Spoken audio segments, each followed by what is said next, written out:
This is a Love Life Horoscope Tarot reading for Capricorn from April 3rd to April 17th, 2021. Let's get to it. What do we got for a Capricorn? So, we're going to be using random generated questions for this reading, but the first question is, what do we got for a Capricorn? Alright. Start with the Queen of Cups. Ooh, love. Page of Pentacles.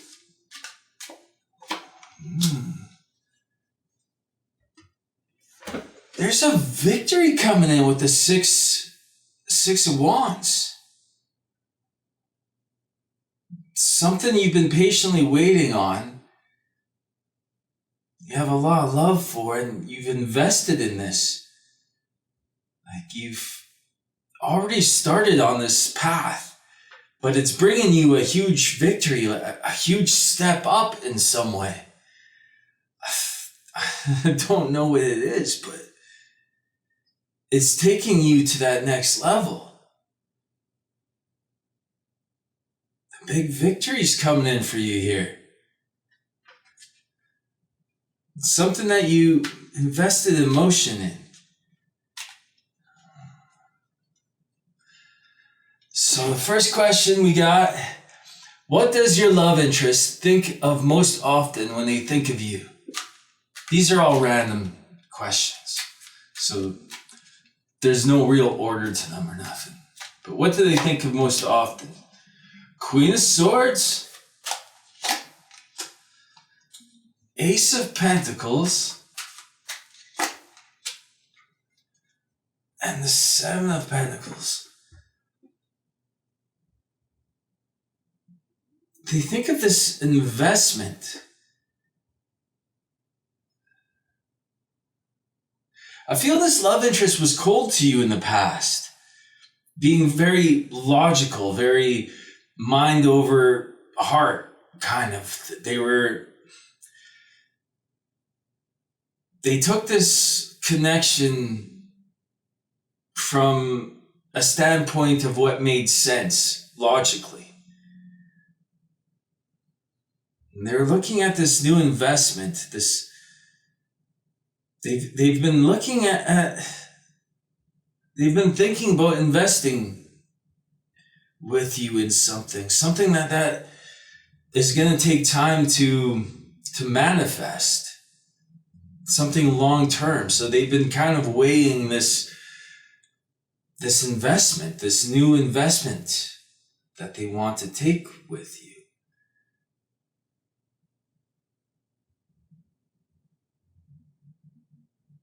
I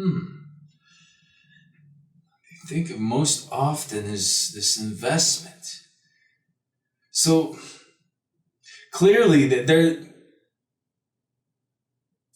this seems like this is a new kind of connection. Like there hasn't been love in this connection previously, so they're able to look at it logically without their emotions getting involved. And they're looking at it from the standpoint of making this new investment and how that's going to play out in the future with you. Like, they see this as a long-term commitment, and they're just trying to weigh everything out. So that's what they think of most often when they think of you, is this investment, this material thing that is going to be built between you, or that they're thinking about building with you. What is the future outlook for this connection at the moment? We got the Page of Cups, Justice,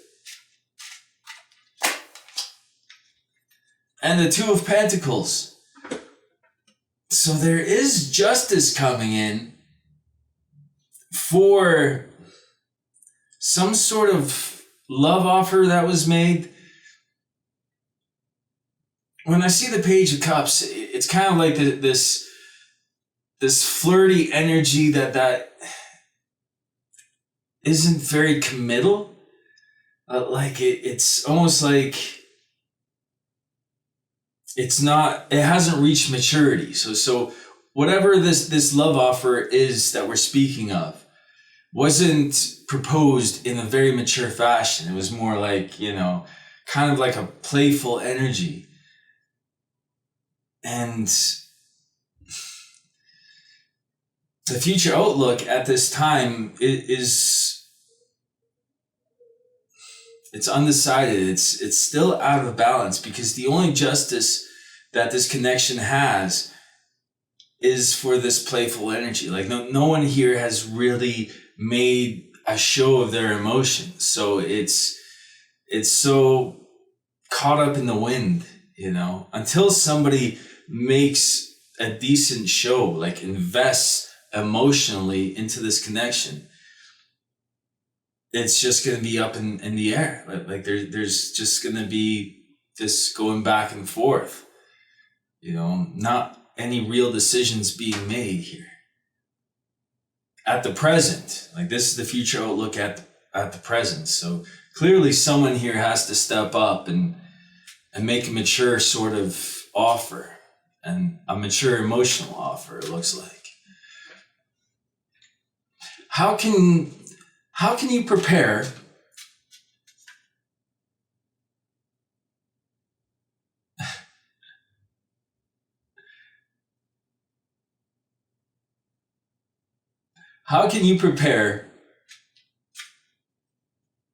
for the arrival of this love interest? Sorry, something was going on in my head there. We got the Seven of Swords, the Emperor, and the Five of Cups.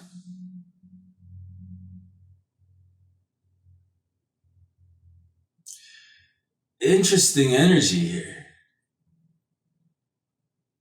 Like you need to let go of some sort of grief, some sort of hurtful memories from the past. You need to find the Emperor here. It shows this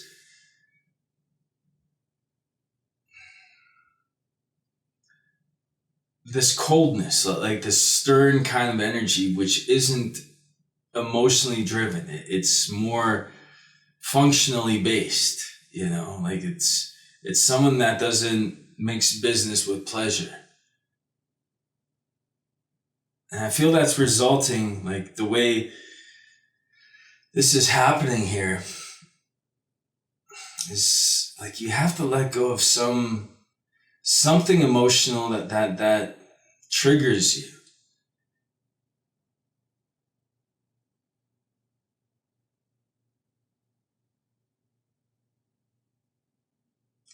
Like you almost have to find a new way of thinking.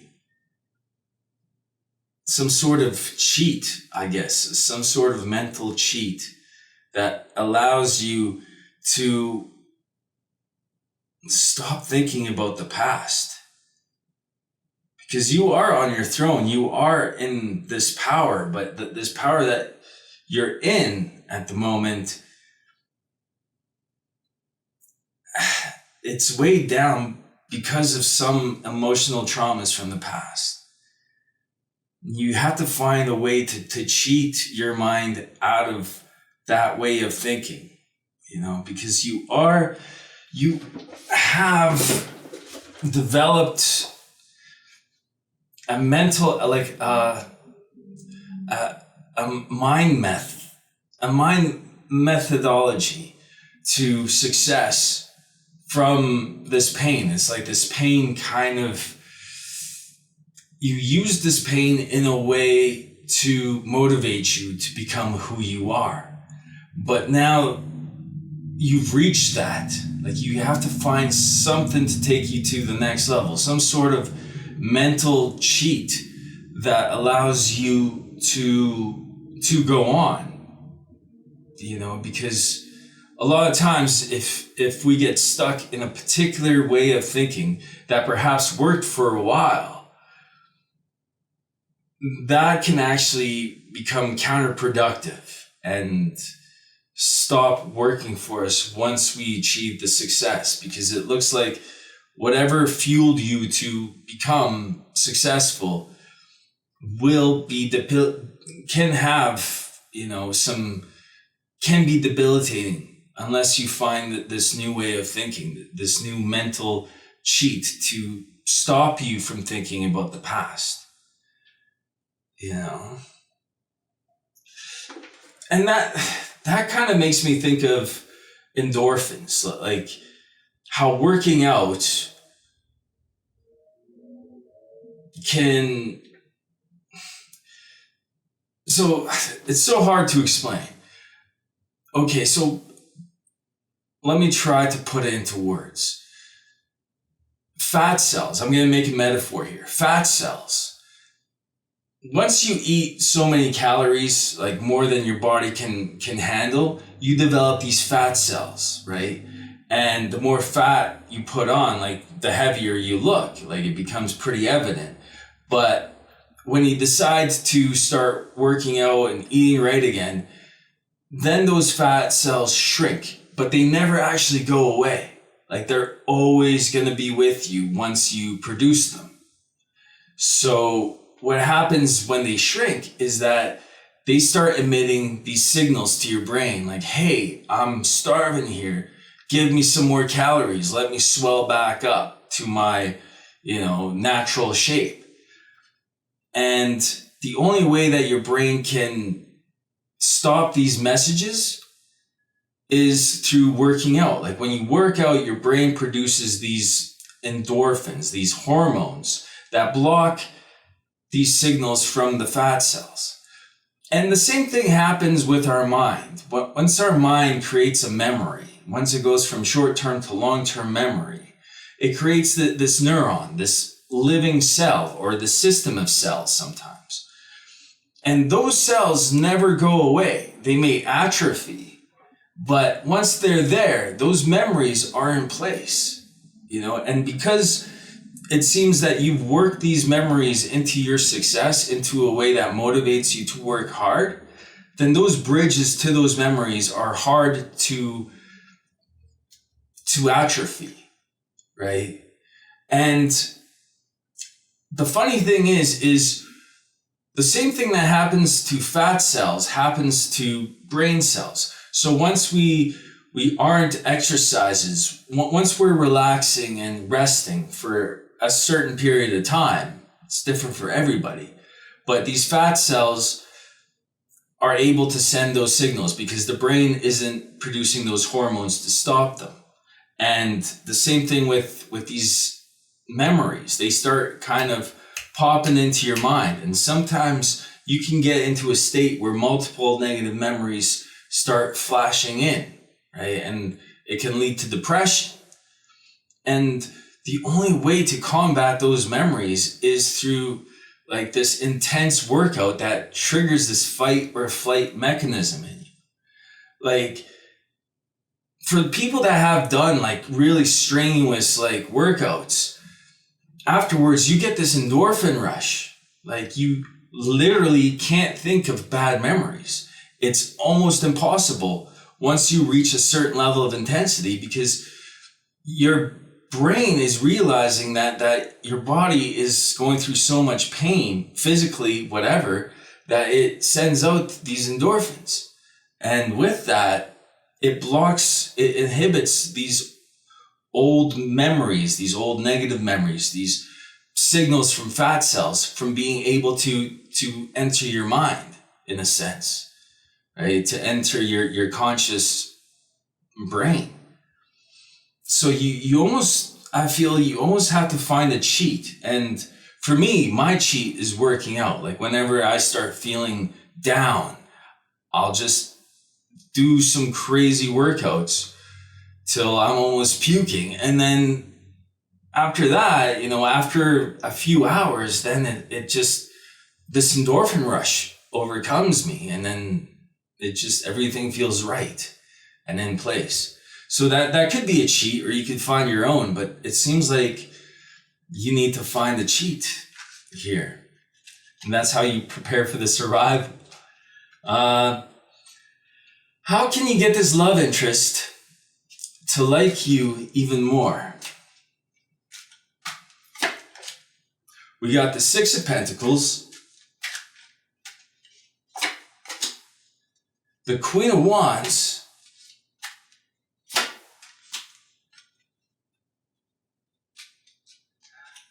and the King of Wands.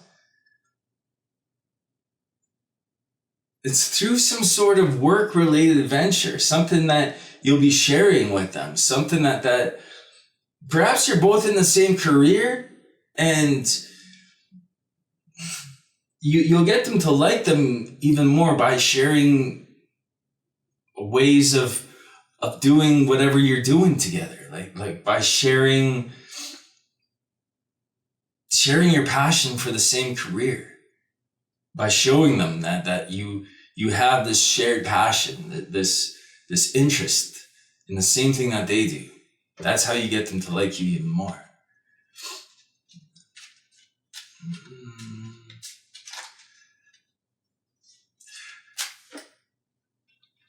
What are they planning for the future with you? Five of Swords, Knight of Cups, and the Seven of Cups. So right now it seems that they're planning on being a little bit cold towards you, and they're letting you walk away. They're letting you get some distance. But there is going to be a love offer here that kind of springs up. Something that took a while to kind of manifest. It's been slow moving, but it's going to come in all sorts of different ways. Like it's going to put you in the place where you're making a decision. So they are planning a love offer, but they're letting you walk away in the meantime.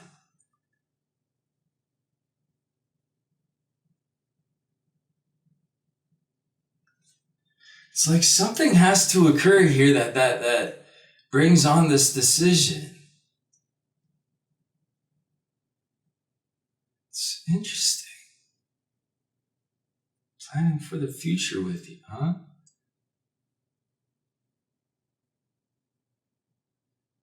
Yeah.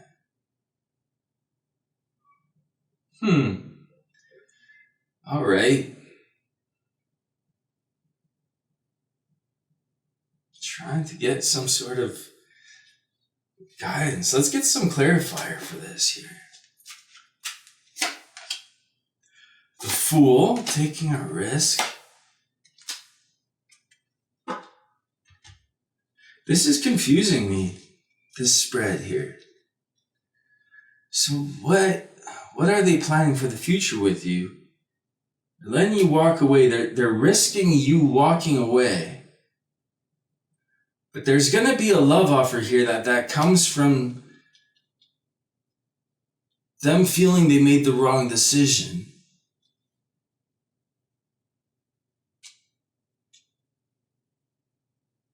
And this conflict is going to have them making a choice.